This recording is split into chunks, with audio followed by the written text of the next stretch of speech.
Comment vivait-on à Bidache en 1950-1960? Sans doute, ni mieux ni moins bien qu'aujourd'hui, mais en tout cas d'une façon bien différente. Les exploitations agricoles, la vie à la ferme, les productions n'étaient pas les mêmes. Le maïs n'était pas encore dominant et la vigne égayait nos coteaux.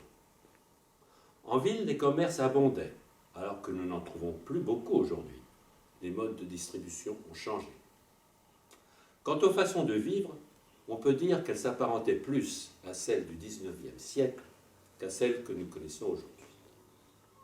Avant que tout ne soit oublié, l'association Bidache Culture a voulu, à la demande de Michel Dalman, maire de Bidache, se souvenir de ces temps pas si anciens.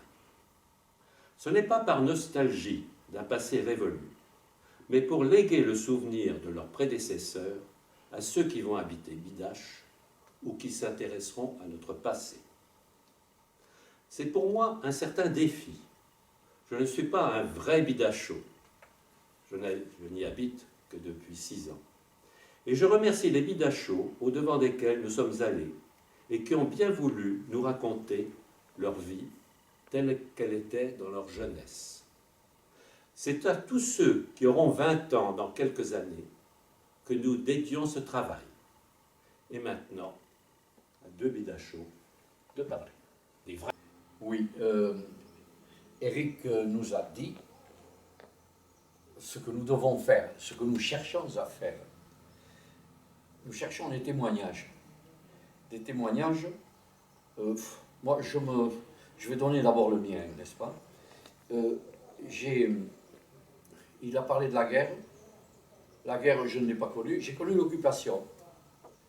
L'occupation qui, chez nous, fut assez gentillette, dirais-je. L'armée allemande ne provoqua pas d'histoire dans notre région. Il est vrai que la résistance fut aussi particulièrement discrète. C'est seulement en 1954, à l'automne 1944, pardon, que sortirent quelques brassards et que furent créés des comités de libération.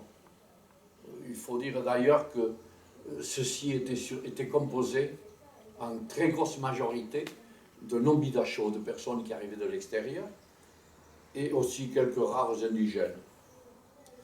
Je n'irai pas plus loin sur cette question. Par contre, ce dont nous pourrons parler, et ce dont nous pourrons retirer des témoignages de la population, c'est surtout des 30 années qui ont suivi. Je pense que l'on a appelé les 30 glorieuses, c'est-à-dire de 1950 à 1980. Elles eurent chez nous une grande importance, tant sur le plan social, avec la fin du métayage, qui était un reliquat du servage féodal, et qu'il était temps de supprimer. Il le fut par une loi de 1947, qui mit peut-être quelques petites années à se répandre dans la région, mais en fait, actuellement d'ailleurs, il n'y a plus de métayers. Que sur le plan de la modernisation, il faut dire que les quelques agriculteurs prisonniers en Allemagne avaient été travaillés dans des grandes fermes allemandes. Et ils sont revenus avec d'autres habitudes que les habitudes qu'ils avaient à Bidache. Et cela fit, je me souviens très bien de la différence qu'il y eut assez vite grâce à cet apport de ces anciens prisonniers.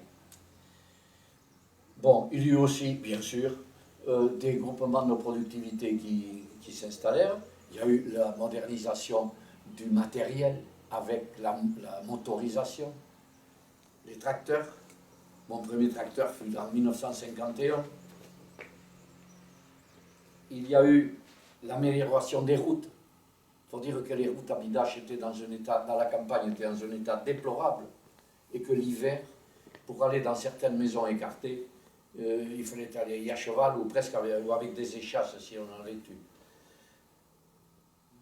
Bon, et également, l'amélioration des routes fut très importante, je crois, fut un facteur très important pour Bidache. Également, l'amélioration du confort, comme partout ailleurs certainement. Tout cet ensemble provoqua un changement très important dans notre genre de vie. Et c'est ce changement que nous essaierons de vous montrer à l'aide des témoignages de vieux bidachos. Je ne crois pas que la vie soit la même maintenant qu'il y a 60 ans, 50 ans, 60 ans. Je me souviens quand j'étais adolescent ou enfant, même adolescent même, je n'aurais jamais pensé avoir une voiture. Et c'est arrivé quand même au cours des différentes années. Le travail, l'agriculture étant la principale, je crois, activité, elle est encore, il me semble, même du point de vue économique, il me semble bien que l'agriculture est encore l'acteur principal de notre économie. Mais par rapport au mode de vie, je crois qu'on vit quand même mieux maintenant. On a une certaine nostalgie, vous parliez de nostalgie, je crois, tout à l'heure, là, mais il y a quand même un peu de nostalgie, parce qu'il y a 50 ans, Raymond et moi, nous en avions 50 de moins. Comme on dit en gascon, sur la pète de l'esquille, sur la peau du dos. Alors, je ne sais pas qu'est-ce qu'il faut rajouter. Nous nous faisons un plaisir, d'ailleurs, de suivre Eric dans ce chemin qu'il a tracé, pour ne pas laisser perdre cette mémoire. Et je crois qu'il faut que beaucoup de monde se mobilise pour essayer quand même de la retracer, même si quelquefois elle est un peu pénible à exprimer. Je pense que tout ça est bien dit. Je pense qu'effectivement, nous avons un long travail devant nous parce que ce n'est pas quelques interviews, quelques rencontres comme ça qui vont tout recueillir. Non, c'est un travail de longue haleine et j'espère, moi aussi, comme je l'ai déjà dit, qu'il servira à ceux qui viendront dans quelques années.